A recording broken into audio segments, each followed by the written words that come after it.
Hi everybody, welcome to yet another video. So today we're having a look and a little play we're using the Anest Iwata Wider1L.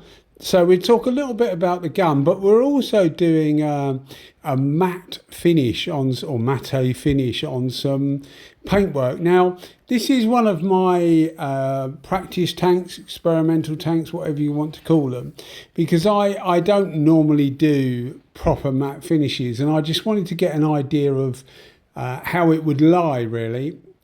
I've got a couple of helmets that I need to do for someone, and they need to be in a matte finish, so I was just polishing my skills really to see what it was like. But I learned a fair few things which I thought would be a good idea for a video to share with you guys. So what we're doing is I've got a matte clear coat, or supposedly matte clear coat, that I've had for probably about 3-4 years, but it's definitely more of a satin finish rather than a matte finish.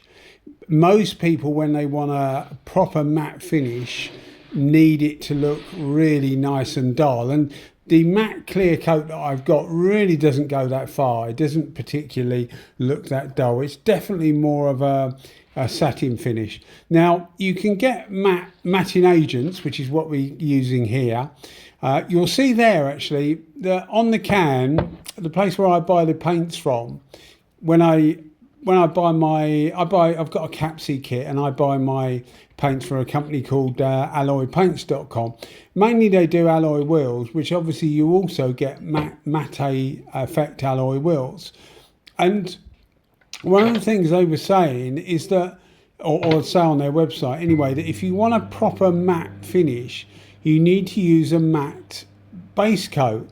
Now, I know all base coats dry matte, but I was thinking, well, maybe that's one of the reasons why whenever I do it, I get more of a satin finish rather than a proper matte finish. So I got some of their matte base coat, which is designed to go under a matte or matte clear coat. Mm-hmm. So that was the idea of getting the proper matte base coat. It's just a black, and we're using a matting agent. We'll start off with a base coat, which is what we're doing now.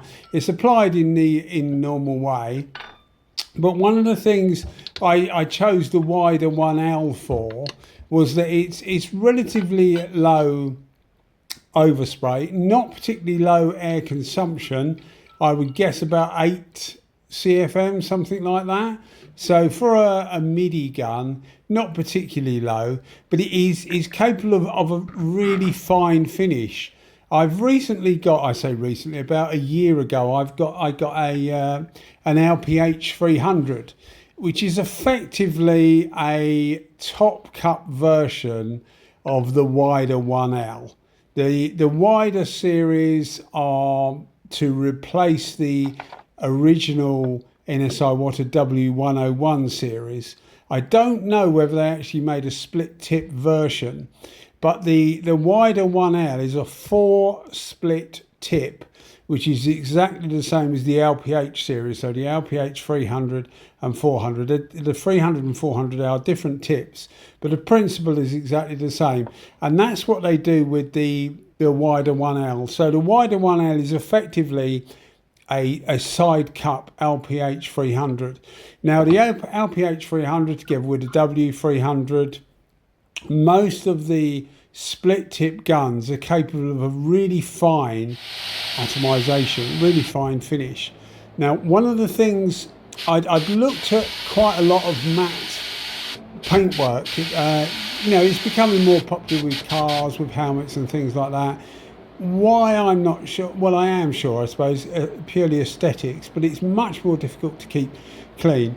And people often say to me, or a few people have said to me, would you do it on a bike tank? And I said, well, you do realise that where your knees are, where your levers are, or your jeans, or whatever you're wearing, is going to rub against the side of the tank, and it's going to effectively start to make it go a bit shiny. Because a matte clear coat, if you put a matte clear coat on and you start buffing it up, it does start to go not super shiny, not like a proper gloss clear coat, but it does look shinier.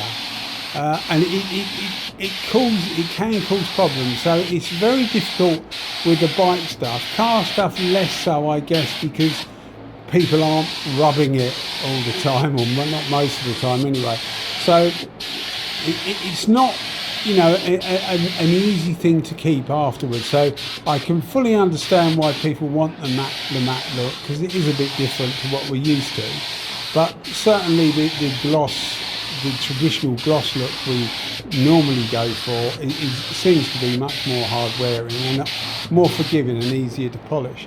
But going back to the idea of the matte clear coat, anybody will know that normal base coats like we normally use dry to a matte finish anyway. So I'm not too sure whether the information that you get different base coats for a matte finish compared to a normal gloss finish is actually correct. I think it probably isn't that necessary.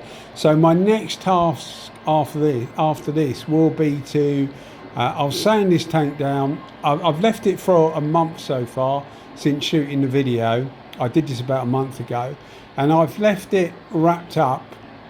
I did leave it for 3 or 4 days to make sure it got some air first, but I've left it wrapped up just to see if it goes any duller. But the idea would be with that is to just sand it down like any other clear coat and use that as a sealed base. Then put some normal, I'll mix up some green because I quite like the idea of a matte green. I'll mix up some green. I know some of the Triumph motorcycles are done in a matte green, like a British racing green, maybe a little bit lighter, and it looks quite good. So I think I'll mix some base coat up in one of the Triumph colours, and we'll put that on, and then what I'll do is I will put some normal U-Pole or, you know, glossy clear coat and add the matting agent and see how we get. But using, as we are here, I'm using a proper matte finish paint, and the whole project actually came out far better than I thought it might do. But what I was going back to earlier was I'd looked at quite a few different clear coats. I know particularly a VW van I was looking at, which also had a green actually.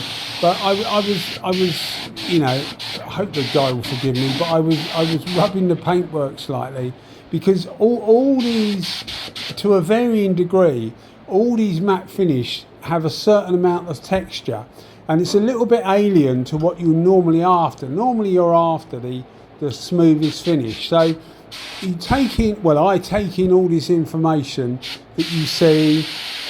I haven't watched any videos actually on spraying a matte, you know, to get spraying for a matte finish. But, you know, I basically know what's needed really.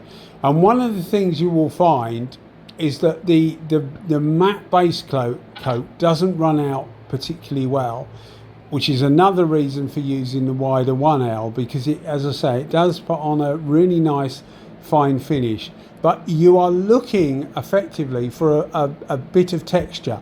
All the matte finish clear coats I've looked at, and as I said, with a varying degree, all have a bit of texture. And you know, you run your hand or your fingers over it and you can feel that bit of texture, whereas a good bit of gloss paintwork, you put your hand on it and it's just completely flat like a piece of glass. You know, obviously they say glass finish and that's why, but it's got a bit of texture to it. So what I was thinking is, one of the things that you will notice when you start to spray the matte clear coat, I used the matte clear coat that I normally used, which is I can't even remember what make it was actually. It was about 4 years ago I bought it, and I use a U-Pole hardener with it. But as I say, it doesn't give you a proper matte finish, so I thought, well, I would apply some matting agent to that. Now the matting agent you use depends obviously where you buy it and what make it is, but they're all very similar in that obviously the more you add, the more of a matte finish you get. So I on the one that I bought, which is the case with most of them, I actually got 2 in the end because the company ended up sending me the wrong one, and then they sent me the original one I ordered free of charge, so I ended up with 2 of them. I got a small half litre of Final Systems Ultimate Clear or something I think it's called. I haven't used it yet. I will get round to it. But this is a Pro Spray matte clear coat. I'll put a link in the description to the place I buy it from. I have no links with them other than I'm a customer. It's where I get my Capsy paint from, and they you know, they're not, the lineup they keep isn't fully comprehensive, but it's quite good, and the prices are quite keen. So I'll put a link in the description.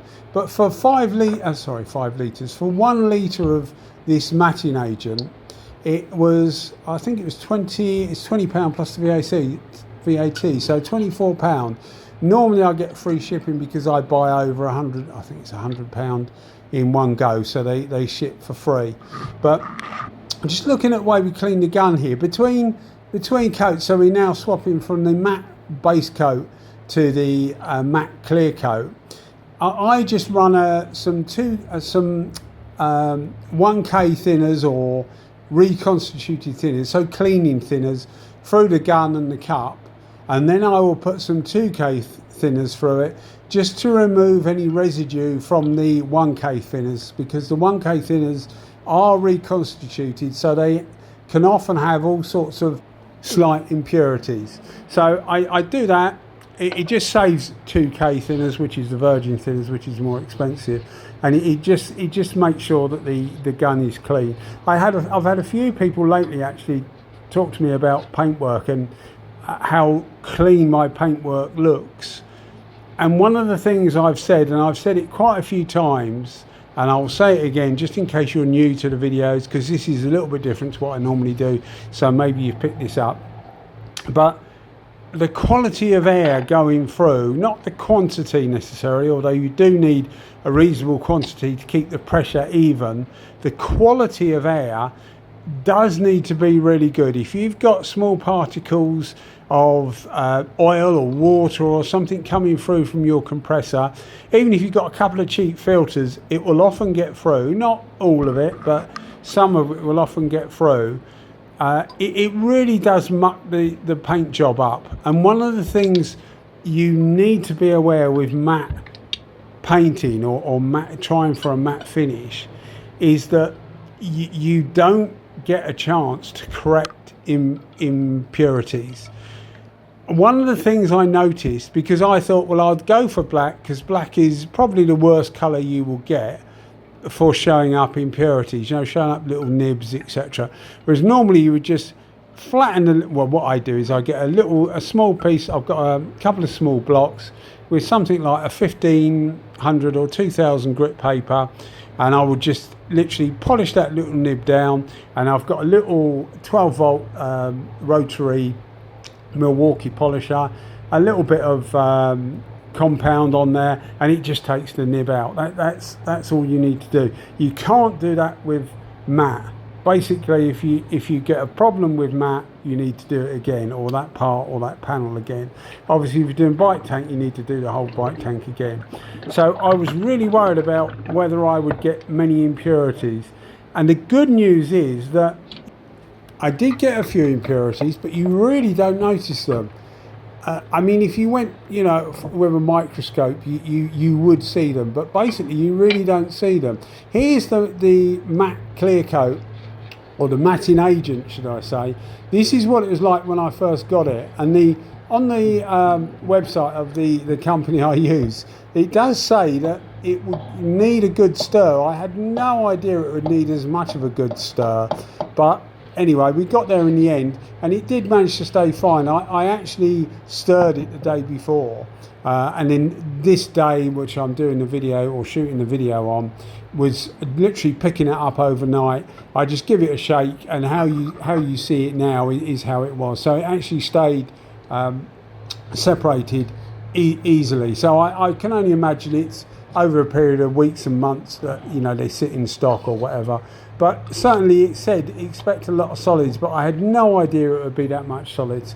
So if you're after a proper matte finish or a pure matte finish, they recommend, and as I was saying before, with most matting agents, it seems to be 50-50. So 50% or 50 volume of your normal clear coat and 50 of the matting agent.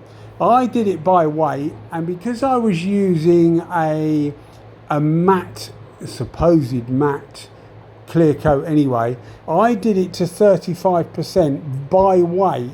The matting agent was much more heavy than the normal clear coat, and I presume that's because of, I don't know, presumably because there's a lot of solids in it or something, but it was heavier. So this is a matte clear coat with a 35% addition of matting agent.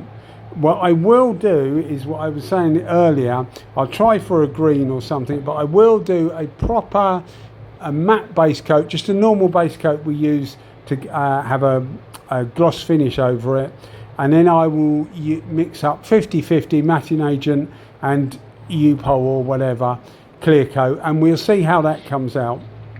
As I say, I've stored this, so the idea will be to see what this is like in a month, see, you know, whether it's dulled off even more.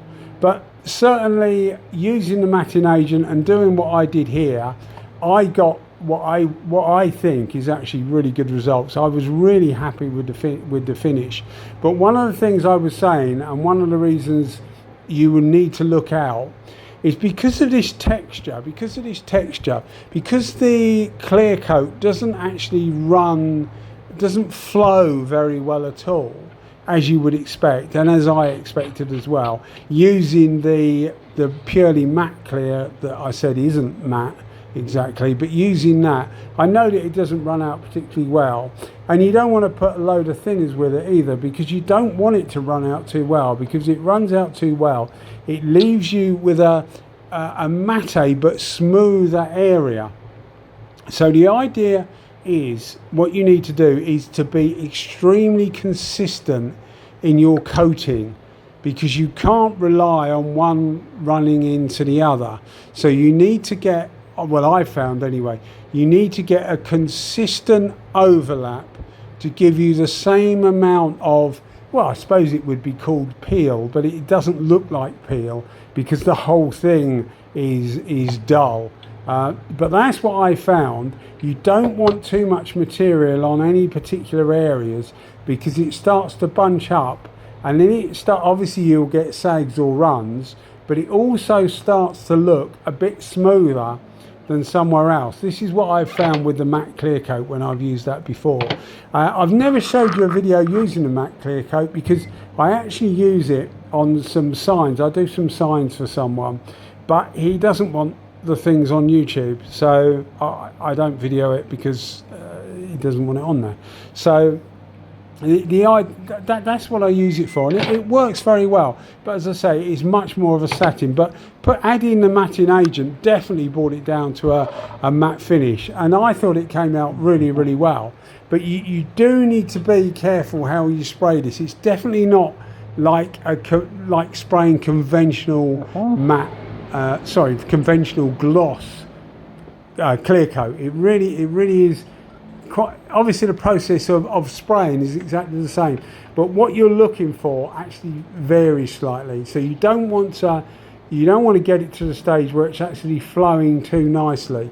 But I mean, the temperature I was doing this at was 19 degrees Celsius. I warmed the paint up to about 40 degrees Celsius, which is actually too much, but by the time you've got it into the cup and the heat has dispensated around the cup, it was 30 degrees. You see me use the meter to give you an idea of temperature. It was 30 degrees. I heated the matte clear coat up, although you don't want it to flow too much. I still heated it up so that it give it a little bit of flow. But as I say, the main thing was to keep everything consistent, and that's what having a good gun does. I mean, I would think it would be quite difficult to get a good finish with matte clear coat with some of the cheap Chinese mini guns you get. They haven't really got much of a fan pattern, and the atomization isn't particularly good, so it tends to layer it on rather than spray it on, if that makes sense. And you can get away with that with a normal clear coat, because you can just, you know, get enough material on, move to the next pack, and just effectively swamp it so that one flows into the other, not too much that it runs out, but enough to give you a smooth glossy finish, where I found that you wouldn't be able to do that with a matte clear coat. Now, one of the things you'll notice about a matte clear coat is that it goes on shiny. You can't help that, but you do know that it's going to go off quickly, and that's one of the things I also noticed about adding the matting agent. Once you add the matting agent, it definitely brings that dulling straight away. I mean, it was within, well, you can see it here, it was in 1 minute or 2 minutes, it started to really dull off. Normally when I use just a matte clear coat on its own, it takes a good couple of hours before it starts to dull off to any extent at all. You can already see, you know, some of the parts that you've done are starting to matte off. So it was really interesting to do, and I really enjoyed doing it. And I'll apply the same technique to doing the helmets I've got to do. One of them will be mine. I think I'll probably have a go at that, because it strikes me as that helmet is probably a reasonable thing to try it on, and it gives you a reasonable finish. But going back to what I was saying about a black, using a black for showing up any imperfections, it really didn't show any imperfections at all. When you look hard enough, as I said before, you can actually see them, but they're so hard to find. You wouldn't worry about it. You would be quite happy about it. And that was one of the things I wasn't too sure about. I thought when I've used the matte clear coat for satin, you can see sometimes a couple of nibs, and you think to yourself, well, I need to get rid of those, and you just can't really get rid of them. I know some people have said go over the whole thing with a 1500 or a 3000 or 6000 grit paper, but I don't think it gives the same effect. For a start, it makes it really smooth, and no matte clear coat, factory finish matte clear coat that I've seen on helmets, bikes, or on vehicles has been smooth to the touch. So going over it with sanding over it effectively to make it dull, I don't think is an option, and I don't think it looks even either. But doing it like this, it actually works superbly well. I don't know how I would get on if I had, a whole car to do or something like that, because I'm sure you may get some imperfections, but certainly any small imperfections, don't worry as much as I did about it, because you really just don't seem to notice they're there, because they just don't. I suppose it's because they don't pick up the light and shine, etc. But yeah, as I say, it was only an experiment, and I thought I'd get the Wider1 out, because I haven't had that out for ages, and I've got the LPH 300, and it's a really, really good gun. And I thought, well, the Wider1 is as good, and they are. They're the same gun effectively, just one's got a side cut and one's got a top cut. But yeah, very, very good guns, and work superbly well for this. So here you see the final video of the clear coat. Now this is about 15 minutes after I finish spraying. So what I'll normally do is I'll finish up what I'm doing. I will then clean the gun out so that the clear coat doesn't go off into it. I'll put the gun back together in the same state as I used for spraying, and then we'll do this little video clip so that you can see the gun a bit closer and you can see the work. And as I say, I think it actually came out really well. It doesn't look so good in my workshop when you see it like this, but when you see it outside with the sun on it, or a brighter natural light, I think it looks really, really good. And as I say, you cannot notice any imperfections, but it's definitely got that dull matte finish. So if you're thinking of doing some matte paint work, really don't be too worried about it, but you do need to keep everything nice and even, because if you overload a part of it, it will just look a bit smoother. As I say, I know I've done that with the satin finish before, so it's going to amplify it, having the matting agent. But yeah, I mean, it worked well, and I really enjoyed doing it. Anyway, guys, I hope you enjoy the videos, as always. And if you are enjoying the videos, then think about giving us maybe a subscription and a thumbs up. It just helps put us up the YouTube rankings, really. The more activity a channel gets, the more it gets, the more it pops up on people's feeds, etc. And I'm not after changing the world. I'm just after, people to enjoy the videos, really, and look at them. But here's the finish. As I say, you will not find a blemish on it, and in the sunlight, as I say, it actually looks really good. What it does do is show up every piece of dirt, and by that I mean every piece of light dirt that drops on it afterwards. I was forever, when I was trying to do the videos, banging things off it, things that you didn't even know were there, just things that are normally in the atmosphere. They just show up much worse than a shiny paint job, but I think it looks really, really good. Yeah, I don't want to blow my own trumpet, but that's what we'll try next time anyway. We'll try some normal base coat and some normal clear coat and 50% matting agent and see how we get. All right, guys, thanks as always for watching. You keep watching them and I'll keep making them. Cheers, bye-bye.